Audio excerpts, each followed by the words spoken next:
अस्सलाम वालेकुम स्टूडेंट्स, उम्मीद है आप सब खैरियत से होंगे। हमने कल के लेक्चर में जो कि हमारा 5th लेक्चर था सेकंड चैप्टर का, उसमें हमने 2.2 जो है वो कंप्लीट कर ली थी। आई होप कि आप सबसे भी सारे क्वेश्चंस अटैम्प्ट हो गए होंगे। अब हम 2.3 करने से पहले कुछ थ्योरम्स जो हैं और कुछ एग्जांपल्स जो हैं वो आज देखेंगे। पेज नंबर 53 पे एक्सरसाइज नंबर 2.2 के नीचे आपको 2.3 में जो टॉपिक नज़र आ रहा है that is theorems on differentiation. इसके नीचे कहता है we have so for prove the following two formula.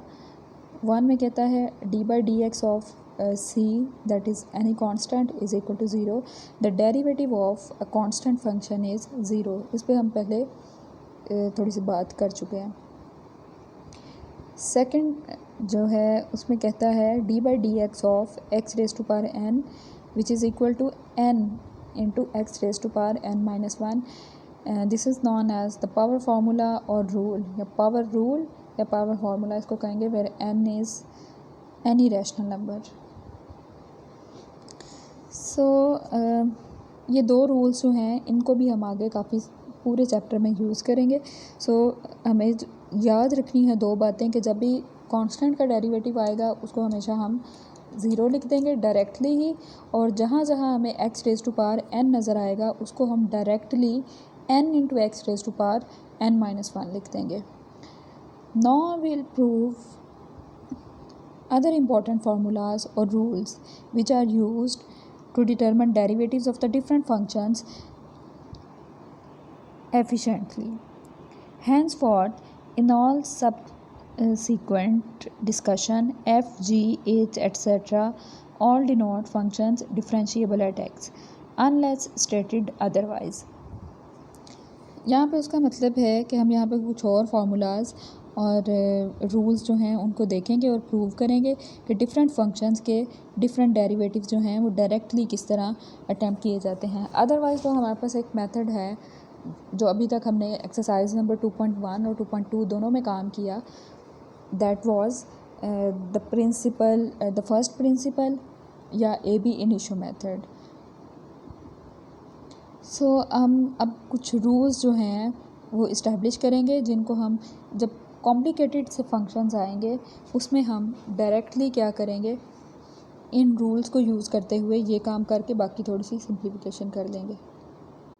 साथ ही वो बात करता है कि नेक्स्ट हम जब भी एफ़, जी और एच वगैरह के फंक्शंस या इस तरह के टर्म्स देखेंगे तो हम ऑब्वियसली इसको लेंगे कि ये दीज आर यानी f, g and h are functions of x, और उसको हम विद रिस्पेक्ट टू एक्स ही डिफ्रेंशिएट करेंगे अनलेस कि हमें कोई उसको अदरवाइज़ कुछ स्टेट किया जाए या बताया जाए कि ये कुछ और चीज़ है यहाँ पे।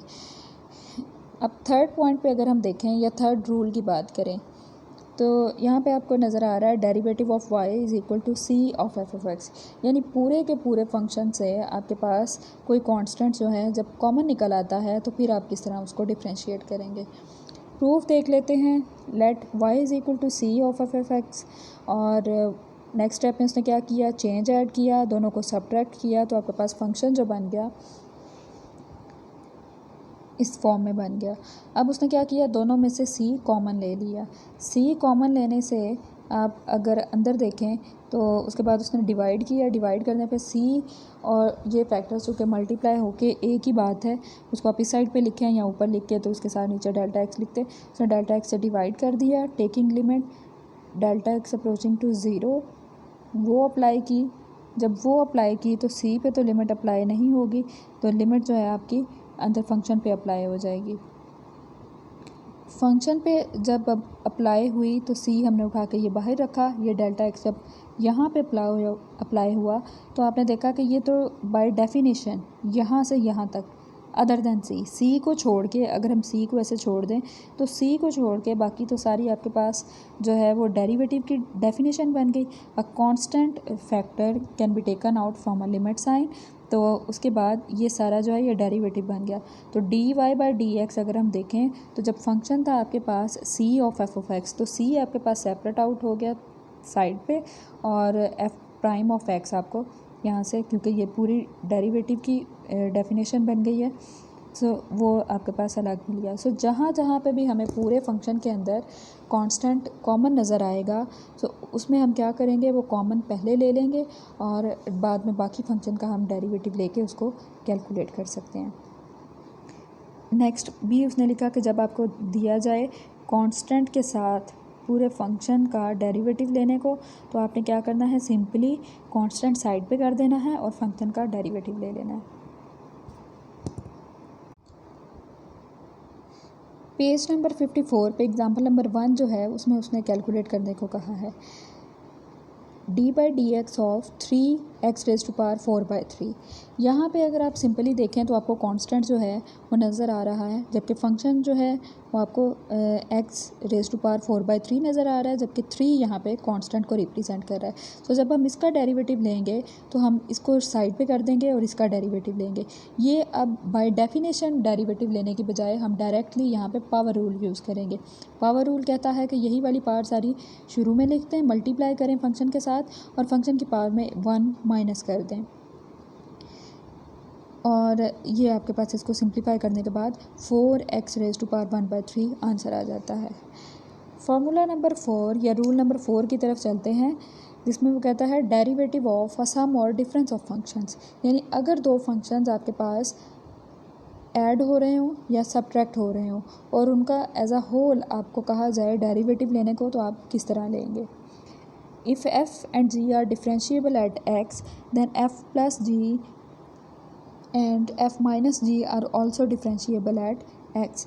अगर वो दोनों फंक्शंस अलग अलग डिफ्रेंशिएट हो सकते हैं f और g, तो फिर उनको आप as a whole f plus G और f माइनस जी, यानी ये जो दोनों रिजल्टेंट फंक्शंस आएंगे, f प्लस जी का जो आंसर आएगा और f माइनस जी का जो आंसर आएगा, इन दोनों को भी आप डिफ्रेंशिएट कर सकते हैं और उनका सेम आंसर आएगा अगर उन दोनों को हम अलग अलग डिफ्रेंशिएट करके देन ऐड करें या सब्ट्रैक्ट करें।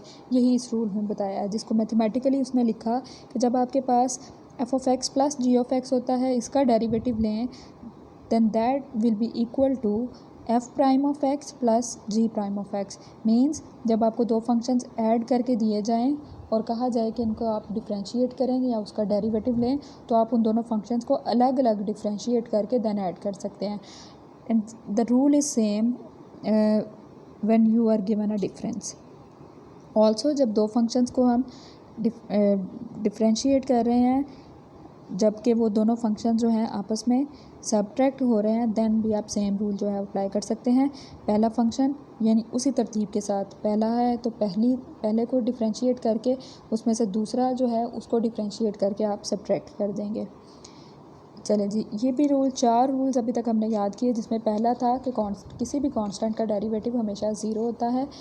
रूल नंबर 2 हमने देखा पावर रूल था, जिसमें अगर x⁴n का डेरिवेटिव लिया जाए तो उसको आप लिखते हैं n इंटू x⁴n-1। थर्ड वाले में हमने देखा कि अगर कोई कांस्टेंट किसी भी फंक्शन के साथ मल्टीप्लाई हो रहा हो और वो आपको डिफ्रेंशिएट करने के लिए दिया जाए, देन आपने कांस्टेंट साइड पे कर लेना है और उस फंक्शन का डेरिवेटिव लेके उसको मल्टीप्लाई कर देना है। 4 नंबर वाले रूल में हमने देखा कि जब दो फंक्शंस आपको ऐड होते हुए दिए जाएं या सब्ट्रैक्ट होते हुए दिए जाएं और उन दोनों का एज अ होल डेरिवेटिव लेने का कहा जाए, तो आपने उन दोनों को अलग अलग डिफ्रेंशिएट करके ऐड या सब्ट्रैक्ट कर लेना है। ये सिंपल सा उसका रूल है, जिसको आप खुद से देख लेंगे। नोट है एंड पे, सम और difference formula can be extended to find derivative of more than 2 functions. वो कहता है कि अगर आपके पास नेक्स्ट जो है वो 3 फंक्शंस दिए जाएँ, 4 दिए जाएँ और n फंक्शंस तक अगर आपके पास चले जाएं, तो आपने सब के लिए सेम रूल यूज़ करना है, यानी सबको आपने अलग अलग डिफ्रेंशिएट करना है और उनको ऐड या सब्ट्रैक्ट कर देना है उसी तरतीब के साथ। Now come to the page number 55। यहाँ पे एग्जांपल नंबर 2 देख लेते हैं। एग्जांपल नंबर 2 में कहता है find the derivative of y is equal to. अब आप अगर गौर करें तो आपको पहला फंक्शन यहाँ पे नज़र आ रहा है 3/4 x⁴। नेक्स्ट आपको नज़र आ रहा है 2/3 x³ और फिर नेक्स्ट 1/2 x², या इसको आप x² पढ़ सकते हैं।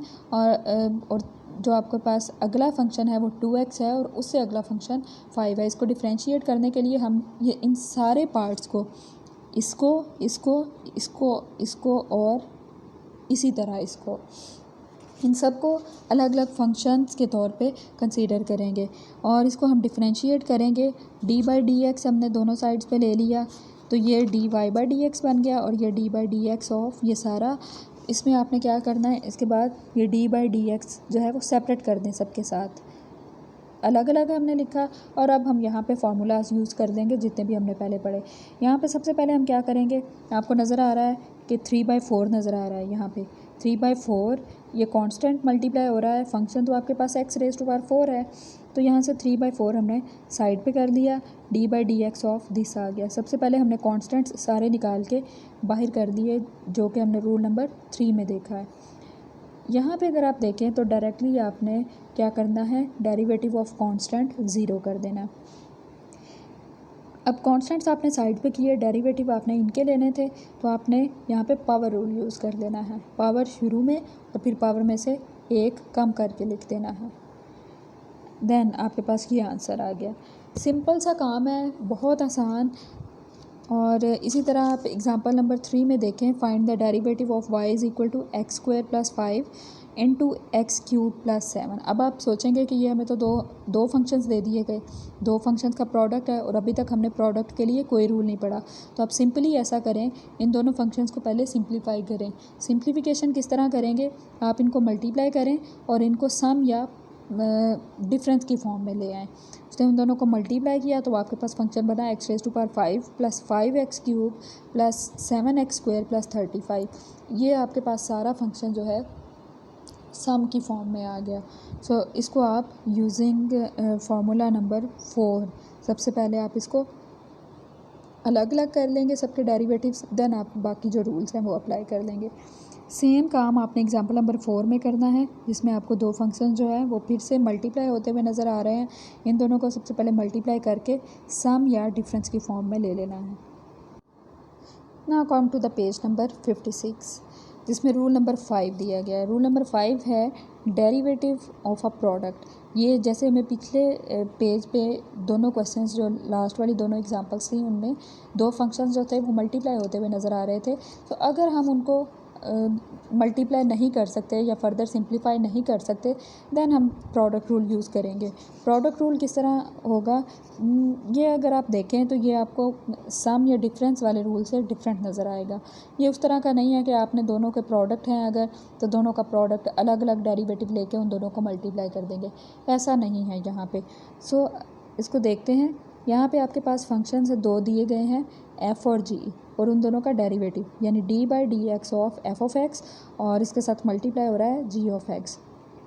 तो आपने सबसे पहले क्या करना है, एक फंक्शन उनमें से लेना है, यानी पहला फंक्शन उसका डेरिवेटिव और उसके साथ दूसरा as it is without any change multiply कर देना है।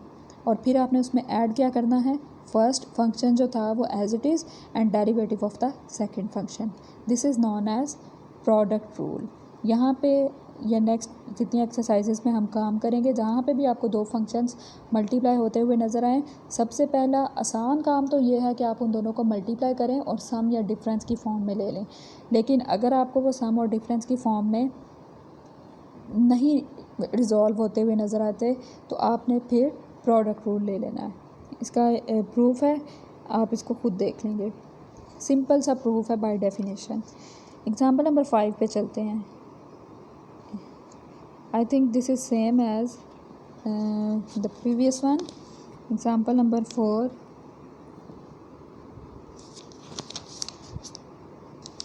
जी ये सेम है, लेकिन वहाँ पे उसने उसको मल्टीप्लाई किया हुआ है और देन उसको सिंप्लीफाई करने के बाद डेरिवेटिव लिया है उसका, लेकिन यहाँ पे वो प्रोडक्ट रूल यूज़ करेगा। सो आप इजीली यहाँ पे दोनों मेथड्स को कंपेयर भी कर सकते हैं। लेट किया उसने y के इक्वल, तो 2 फर्स्ट फंक्शन के अंदर कॉमन था वो उसने निकाल के साइड पे कर लिया। बाकी आपने क्या करना है, डिफ्रेंशिएट करना है विद रिस्पेक्ट टू x। तो पहले उसने d by D x of दोनों फंक्शंस का प्रोडक्ट लिख लिया। अब उसने क्या किया, अब उसने d by D x of square root of x + 1 उसका डेरिवेटिव लिया और दूसरा फंक्शन एज इट इज़ आपको नज़र आ रहा है। और नेक्स्ट आपने इसमें ऐड कर देना है first function as it is and derivative of the second function. इसके लिए हम जो है अगले पेज पे चलते हैं। पेज नंबर 57 पे नेक्स्ट वो आपको दिखा रहा है ये 2 जो हमने कॉमन निकाला था एज इट इज़, बाकी जो है वो सेम उसने यहाँ पे क्या किया, यहाँ पे अब 2 फंक्शंस आपको अगेन नज़र आ रहे हैं जिनका सम है। तो सम वाले दोनों फंक्शंस को उसने अलग अलग डिफ्रेंशिएट करके ऐड कर देना। तो पहला फंक्शन जो था वहाँ पे पावर रूल अप्लाई हो जाना था, और सेकंड जो था क्योंकि वो कांस्टेंट टर्म थी वो एज इट इज़ आपकी 0 आ गई, और यही आपने फर्दर देख लेना है। रूल नंबर 6 पे चलते हैं। Derivative of a quotient, the quotient rule भी हम इसे कहेंगे। If f and g are differentiable at x and g of x is non zero for any x belongs to d of g, then f by g is differentiable at x, and उसका formula ये है। Means to से कि अगर आपके पास 2 functions जो हैं F और जी जो कि अलग अलग डिफरेंशिएट हो सकते हैं, अगर वो डिफरेंशिएबल हैं यानी उनके डेरिवेटिव्स एग्जिस्ट करते हैं, तो आपके पास अगर उन दोनों का कोशेंट दिया गया है एफ़ बाई जी या जी बाई एफ़ भी हो सकता है, तो फिर आपने क्या करना है, उसको किस मेथड से खोलना है। ये अगेन प्रोडक्ट रूल की तरह ऐसा हरगिज़ नहीं होगा, या सम और डिफरेंस रूल की तरह। सम और डिफरेंस में तो हमने किया सिंपली डेरिवेटिव, जहाँ जहाँ फंक्शंस थे उनके डेरिवेटिव्स अलग अलग कर दिए, लेकिन प्रोडक्ट में भी रूल चेंज था, और इसी तरह कोशेंट में भी रूल चेंज है। यहाँ पे भी आपने क्या करना है, दोनों का अगर आपको इकट्ठा डेरिवेटिव लेने को कहा गया है तो आपने पहले फंक्शन का डेरिवेटिव लेना है। अब इसमें पहला हमेशा आपका न्यूमरेटर होगा, सो अब आप इसको फर्स्ट फंक्शन और सेकंड फंक्शन ले सकते हैं, या आप न्यूमरेटर और डिनोमिनेटर की बात कर सकते हैं। तो firstly derivative of numerator into जो आपके पास डिनोमिनेटर में फंक्शन था एज इट इज़, माइनस करना है उसमें से numerator into derivative of denominator, और नीचे आपने जो भी आपके पास डिनोमिनेटर था उसका स्क्वायर ले लेना है। This is called quotient rule. इसका भी सिंपल सा प्रूफ है, वो आपने खुद देख लेना है। पेज नंबर 58 पे ये आपको फर्स्ट अल्टरनेटिव प्रूफ दे रहा है, ये भी आप खुद देखेंगे। सेकंड अल्टरनेटिव प्रूफ दे रहा है, वो भी आप देख लेंगे। अब रेसिप्रोकल की बात करता है, द रेसिप्रोकल रूल। इसमें क्या होगा, if g is differentiable at x and g of x is non zero, then 1/g is differentiable at x, and उसमें आप क्या करेंगे, रेसिप्रोकल है किसी भी फंक्शन का और उसको आपका डेरिवेटिव लेने को कहा गया है, तो आपने 1/g ऑफ एक्स जो है उसको कंसीडर करना है। इसमें आपने न्यूमरेटर 1 लेके और जो डिनोमिनेटर है उसको g ऑफ एक्स लेके प्रोडक्ट रूल ही यूज़ कर लेना है, जिसकी फॉर्म ये वाली बन जाएगी। Now come to the page number 59। Example number 6 में कहता है find dy by D x if y is equal to this. अब इसमें आपको 2 फंक्शंस ऊपर जो है प्रोडक्ट में नज़र आ रहे हैं, जबकि डिनोमिनेटर में भी एक फंक्शन नज़र आ रहा है। इसका सलूशन भी हम देख लेते हैं।